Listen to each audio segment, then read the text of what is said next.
'tis fall. We've donned the Muskoka safety gear. We are in full Canadian outfit today. Come with me as we do a little bit more work in the shop. Well, folks, da-da-da, da-da-da, da-da-da, and I know it's a bit silly, but we now have an old school GoPro mount that I finally found my old GoPro stuff. And cool beans is that the way DJI action stuff mounts to mounts is the same as the GoPro stuff mounts to mounts, which means we're using GoPro stuff on DJI action camera here. And I've got the Rode microphone actually charged and working, so maybe this will sound better than the last one. I don't know if it does, but nonetheless, you're on the ride with us today. So, what do we have since the last update? Well, we were, let's not barbecue ourselves first. While we do all this, and maybe I'll edit it, whatever. So we were finishing this, and we've now finished this to a degree. It's better than a dog's breakfast, definitely better than dog vomit, but we're here. So we did this, we plugged all the stuff back in, and we turned the key, and nothing. So maybe I should be moving the camera while I do that. I don't know whether you saw that or not, but hey. We turned the key on and we hit the go button and nothing. No click, nada. Of course, we had the battery on at that time. So that's strange because this thing ran when I bought it. The battery is toast in that was in it when I bought it, but it ran. And now we have niet. So what did we do? We went looking for all kinds of problems. And now I'm probably going to have to go and use the other phone. I'm going to have to use my phone and I'll take a little picture and so on and so forth for you. But I've pulled our starter relay out and our starter relay connector out because it's like, hey, is it getting any power? I don't know. So I did what any good mechanic does, is try and cross the wires, as it were, with a couple of screwdrivers, and nothing. Zero. Zilch. Nada. So we go a little bit farther, and we're going to put it on the screen here now, so this should be my own self cue to put the next video in. So here we have, okay. So starter relay, solenoid, something, let's stand it alight. Can we see anything in there? Nope, we see terminals that are on there nice and tight. They've been on there for a long time. Obviously it was tucked back in there somewhere with that bracket there. And, parts that we're gonna put on later. Nothing seemingly bad in there, that's fine. But then we go to look at the connector. That's not happy. It's not supposed to be melted. And if you can tell, I don't know if you can tell, but this power wire here, yeah, it's not supposed to be inflamed like that. Kind of like my leg was after an 11-year-old kicked me right in the thigh at the parents and kids soccer game. So we need to replace this, which thankfully online there is a kit for a new connector with a pigtail, which is cool. And I'm simply going to put in a new relay for good measure, because I think the combined pair was like $35 on Amazon on Prime. So obviously there's probably a common issue in there. And we're just going to clean up the terminals in here a little bit. Again, hey, it is what it is. We're going to get that all cleaned up. And now that you've seen some of that stuff here up close and personal, and maybe with or without good mic, that's what we're going to do that today a little bit. And then we're going to tackle some other things. I'm going to show you, actually I might as well show you now, right? Because I'll probably come back to it. We'll show you now, and I have no idea how to edit this. This is going to be a first real non-stop. Anyway, you get the, like, I got one of these. Remember I told you I got the hanging basket thing, for the fuel to try and run this thing without a gas tank? We're going to put this together. There is inflammable liquid in this tank. Stay away from fire or flames and any ignition source. Surprise, surprise, a container that's going to have fuel in it needs to have fire warnings on it. I should be careful because there is a fire just over there. Well, not right now, but there might be later. So, this is a remote fuel reservoir of sorts. So once I get this little thing built and somehow hung from the ceiling without it being chopped by the fan that's on the ceiling, I'll be able to put a little bit of fuel in it, dangle it down into the fuel hose, which is somewhere on the bike.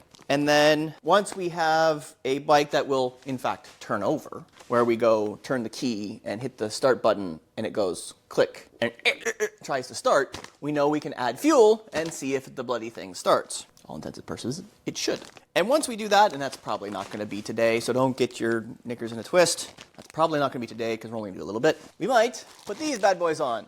These are called, if you didn't read it too fast, these are called grip puppies. So apparently, these things help prevent vibration going into your hand, which as Deggy is a triple, Deggy has a little bit of vibration, 4,500 RPM, 5,000 RPM, 6,000 RPM, somewhere in that range, depending on how fast you're going or how fast you're holding going. It's not pleasant over a long period of time. And secondly, as a mechanic with arthritis in my hands already, my thumbs hate it. So these are hopefully going to make the bar a little bit thicker to hold on to, something a little bit more used to. As well as, because of the cushioning, help prevent a little bit of vibration going through the hand. So for, what is I think, 20 bucks, we're going to give it a whirl. What's the worst thing I'm going to do? I take them off. So again, we may or may not do that today, but we will be doing it. That's the update. So I'm going to try and film the repair to some degree. I'm not entirely sure how to do it on this just yet, because I got this set up like this and now I don't really want to move it. So I might do it with the phone in little bits and then add into this, which is nice, and we'll see. We'll see. We'll see. So here we have, okay. So starter relay, solenoid, something, let's stand at a light. Can we see anything in there? No, we see terminals that are on there nice and tight. They've been on there for a long time. Obviously it was tucked back in there somewhere with that bracket there. And, parts that we're gonna put on later. Nothing seemingly bad in there, that's fine. But then we go to look at the connector. That's not happy. It's not supposed to be melted. And if you can tell, I don't know if you can tell, but this power wire here, yeah, it's not supposed to be inflamed like that. Kind of like my leg was after an 11-year-old kicked me right in the thigh at the parents and kids soccer game. So we need to replace this, which thankfully online, there is a kit for a new connector with a pigtail, which is cool. And I'm simply going to put in a new relay for good measure, because I think the combined pair was like $35 on Amazon on Prime. So obviously there's probably a common issue in there. And we're just going to clean up the terminals in here a little bit. Again, hey, it is what it is. We're going to get that all cleaned up. That's definitely not that. Yeah, that's the way to make sure it's not touching the battery, because that would be bad. And then we're going to put that back in ever so gently so we don't lose the bolt, because that is a tiny bolt to lose. And now we're going to find hopefully a 10 mil, and hopefully this will just come off. Oh my goodness. How lucky is that, folks? How lucky is that? Okay, so there's one. Set that tiny little bolt there and undo that. Is that one off? Now, up here somewhere. There it is. Old Faithful. See? Old Faithful. I'm going to give a little bit of cleany. Wire ding. And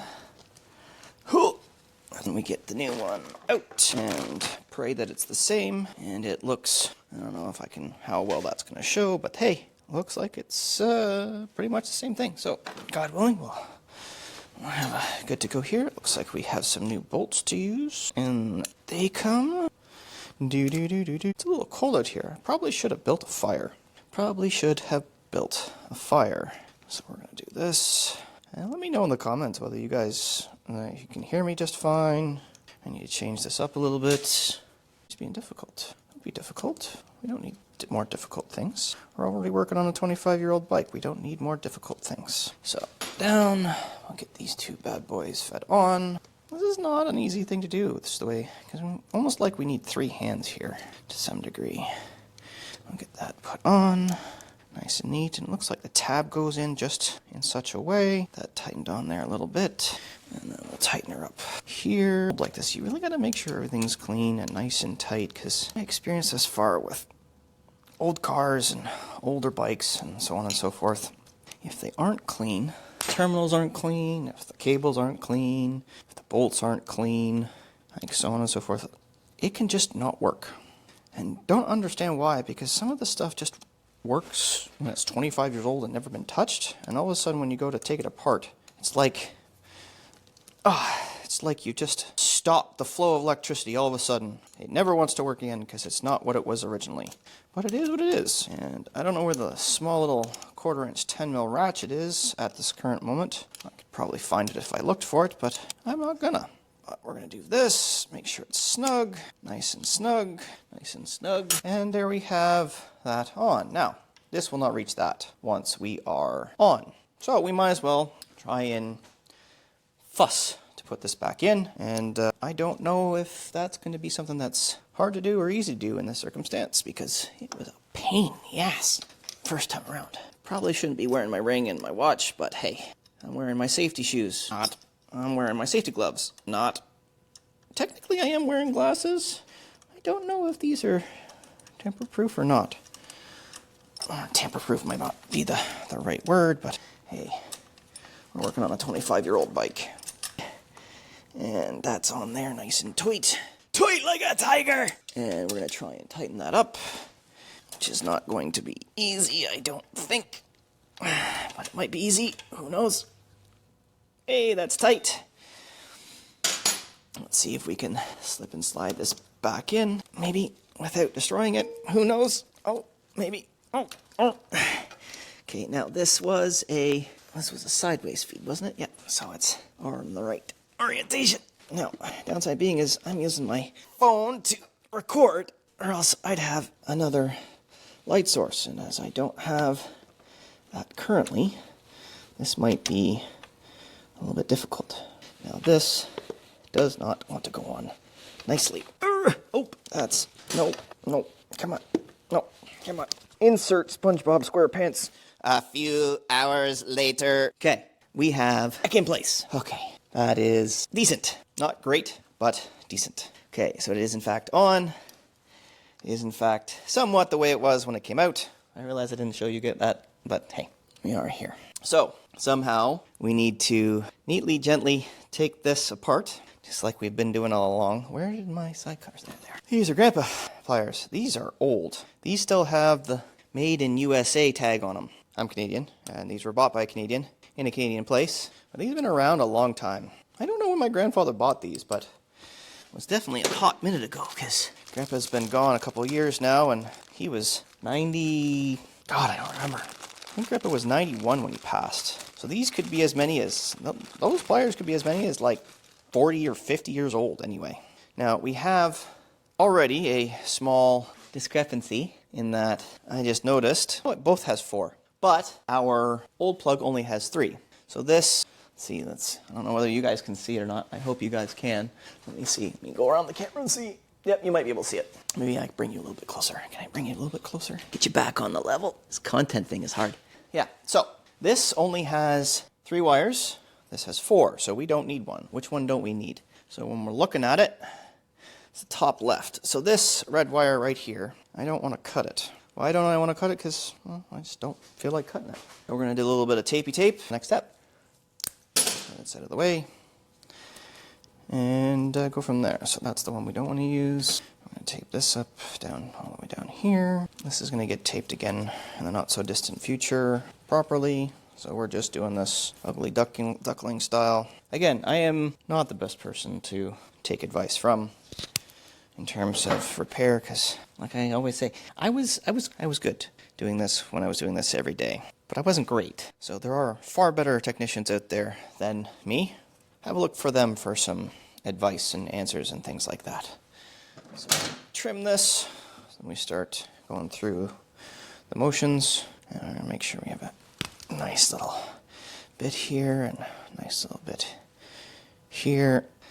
And I'm sure Charles will probably give me shit for some of this, because I'm sure that he can do 10 times better job than I can. So we have our here. Now, we gotta make sure that we get the wires right here, because we have a yellow, a black, and a red, and we have 2 yellows and a red. So we're gonna do the yellow and the red first, and we're gonna leave the other one last. A little bit easier matchy-matchy.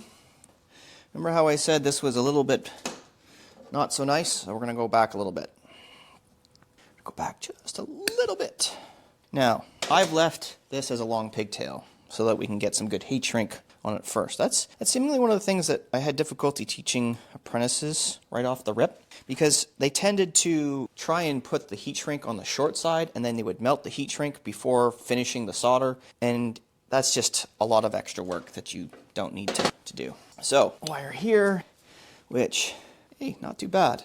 Not too bad. It's in still pretty good nick in there. So where's our heat shrink? We have a little bit of heat shrink here, and we have our solder here. And where's our, yep, where'd it go? Ah, we have flame, solder. Okay, we have wire number 1 going together. Oh, we gotta make sure we put heat shrink on first. I was talking about it, and I didn't do it. So heat shrink on first. Now, I've seen this I've probably showed you guys before, but I've seen this done so many different ways that works, doesn't work, so on and so forth. This is just the way I do it. Okay, feed them together. Again, I don't know whether you guys can see well or not. I'm gonna move that camera a little bit more here in a minute. But we've got the fingers going together and wrapped around. They kind of go together like that, and then I wrap them around. So they lock together, they don't come apart. At least they're not easy to come apart. And it actually does make it pretty simple to put solder on. So, I don't know whether you guys can see me doing it. It's not too bad. It's not too bad at all. Let's see if we can go even closer. And we're going to tilt it up a little bit if we can. We're going to tilt you up a little bit, Ken. And there we go. Let's try and do this without kicking the camera. So, one of the things that I was shown too, that some mechanics and technicians failed to do, that caused some electrical failures over time. Let's see if I can go to a big screen or two. Maybe that will be even better. Maybe that's even better. Tell me if that's better or not. Is I always preheat the wire a little bit. Not a lot, but just a little bit. One of the things my very first foreman taught me is that you want the wire to be a little bit warm to accept the solder. It helps prevent cold soldering, which, again, I've never truly confirmed and done due diligence myself, but when solder goes on and it just melts, it doesn't necessarily get the wires together. If you preheat the wire a little bit, this whole process goes a lot faster and you truly get a good solder seal. So, there we have it. Quick and dirty. Let it cool off a little bit before we hit the shrink down. That way when we move the shrink over, the shrink doesn't melt as we go across. Again, another one of those quick way to make a short job a long job. So, heat that shrinky shrink cup. And yes, I do talk like this on a regular basis. Somebody asked me that in the DMs on LinkedIn. Do I talk like this all the time? Yes. Yes, I do. I noticed that it got a lot worse after having a child. So maybe those of you that have children too may understand. If you don't like it, you can always scroll on. So there we have that. Just nice and gentle. Looks like I have to put a little bit more butane in this bad boy. And there we have a somewhat sealed, somewhat repaired red wire. Now, voila. Now we have to do that 2 more times, and I don't think that you guys necessarily need to see that. Okay, we have now secured 3 wires. We now have replaced this connector, which you hopefully can see a little bit better now, out with the old, which is toast, to not toast. This one still has the rubber inside. This one, the rubber fell right out because it was so toast. And for experimental purposes, we are not going to do anything else at this moment in time. We're not going to put the protector back on. We're not going to do any of those things. We are simply going to get the wire, more importantly the connector, plugged back in, praying to God that everything just goes back together nicely, if necessary, together. Now, I really need a light, because quite honestly, I can't see. So, we're gonna unplug this. I really need to see, because I can't tell if that clipped in properly. And that's another one of those things where a lot of folks don't check, that I have found over the years. Bloody hell, I just shined a light right in my eyes. So, that is as far down as she will go. Maybe not. So, she's tight. God willing it works, because that is tight. Those little plastic bits, I don't know whether you're going to be able to remember to maybe go back and have a look, but the little plastic bits that cover some of the fuses are slightly larger. How bright is that? That's not too bad. Slightly larger than I would have preferred in that space. So we are still all plugged in except for fuel. So, all plugged in except for battery. So, we're going to plug this back in and see what happens. Da-da. Where's our 8? There's our 8. Da-da. So, everything over here is plugged in. Everything over here is plugged in. We now are plugged in. We are now down tight with a theoretically charged battery. And in theory, we still have nothing. Okay, so, Nothing. Absolutely nothing. So we have no idea what's wrong with this bike. We found some obvious things and fixed it, but we still have nothing up to the ignition. So there has been lots of changes to this bike over the years, apparently. We don't know what does and doesn't work because there have been so many changes. Now, this bike did run, but we don't know what died and where stuff is. So we're going to have to figure that out, folks. We're going to have to figure that out because we have, as I showed you on a previous episode, we have a whole bunch of stuff just absolutely hairy, absolutely Larry, all the way around this bike. So let me show you a few things that we still have working with. We still have all of this. This was all just laid out like this when I got the bike. Same thing with back here. We can see just how gnarly this looks back here. The ignition switch didn't exist and somehow it started, so to speak. It was broken. Bike was not stolen. Verified that when I went and registered the bike in my name. So we have absolutely nothing. That's a good switch in there. But on, and it says that is the on spot, right? I go here, I can't, oh, there we go. We are in run position. We are in run position up here, and we should have something, and we got nothing. So we're gonna have to figure that out. And that's where we're gonna stop this portion of this particular episode, because I gotta figure out some stuff. I'm gonna have to find some wiring diagrams and start going through it bit by bit. Because I was kind of hoping a quick, easy fix. Not so much quick and easy. So, I think we're going to move on to the Triumph. We are going to put those grip puppy. We're going to put these bad boys on. And, yeah, cool. All right. So we're at Deggy here. So what do we need? We got lots of gooey stuff here. So we're going to need the Allen to take them off, which is here. And we also somehow, if I recall, I have to loosen that off, take that out of the way so I can undo the end bit, then take off this, take it off, and then slide one of these bad boys on, because they're supposed to just slide on. So these, let me see, do I have a working measuring device of some description? I don't know if I do at the present moment. I've set it down, and Lord knows where it's gone to. Well, it is what it is, because the idea is, I'm talking off camera and I probably shouldn't, but this is my hand before. We'll do a hand before and hand after and see what it looks like. And that's an Allen key. And do we know Allen? We have some Allen keys over here. I wonder if any of them will work for the job that we're about to do. That one's too big for that. That's what she said. Maybe we get lucky? And we're going to go into the tickle trunk. Let's see if we can find something that will work. Will that work? Will it work for our purposes? Nope. Will this work for our purposes? Nope. Okay. Where are our other Allens? Da-da-da-da-da. Is this the right Allen? Please be the right Allen, because it would make my life a whole lot easier if it was the right. That. And an extension is far too long for what we're doing. I'm going to loosen this bad boy off. So she's hanging down floppy. And we undo this bad boy, which is absolutely covered in bug guts after the last ride. Because I got home really late again. I keep telling you guys to clean your stuff before you put them away, but I'm being a bit of a hypocrite and not doing it myself, so I gotta fix that. This, if I recall, should just slide off, and it does. And we're gonna open up our grip puppy. See, I really wish I could run with no mirrors. I need them.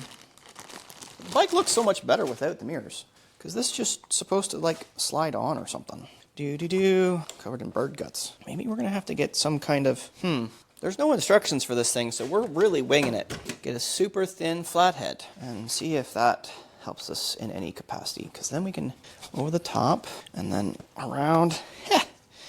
It's almost like I've used tools before. And then we're gonna go around, hopefully not scratch the shit out of all of this stuff. Around. That's an interesting noise. I'm sure she wants this stuff put on. I guess I need to have that out, because that and that. This is not as easy as, well, I guess it's supposed to make sure that you don't slip, right? I guess. It is called grip puppies for a reason. So. Now, normally on something like this is almost like a bushing. I normally get out the drill, put a long drill bit on it, and put it on, because the drill would, like this, go on and turn itself. I don't have that kind of thing going on here. Try not to scratch anything. Is it actually going on any further? I can't tell. I've never put any of these on this. this kind of thing on before. Let's see. I feel like it's actually going on. I wonder if I got another one. Thin screwdriver. Maybe that will help. No, that's just going to make it even tighter and harder to put on. So, I wonder if we can start to slide it now that we're over. What do we think? What do we think? Can you not? Now, say, it doesn't look like it's going on anymore. Oh, maybe it is. I'm getting this all on film too to show me struggling. Beauty. Again, let's try not to scratch anything. Oh, okay, so the rolling technique does... And this is this side. I'm going to have to push on the other side, which isn't going to be leaning on a stand, which means it's going to be even harder. Kind of committed now, aren't I? I hope this is actually going to be beneficial. Oh, This is probably the cost-effective method of getting thicker grips. I guess I probably could have just gotten thicker grips. No, it's obviously going on a little bit at a time, because it's growing closer and closer to that edge.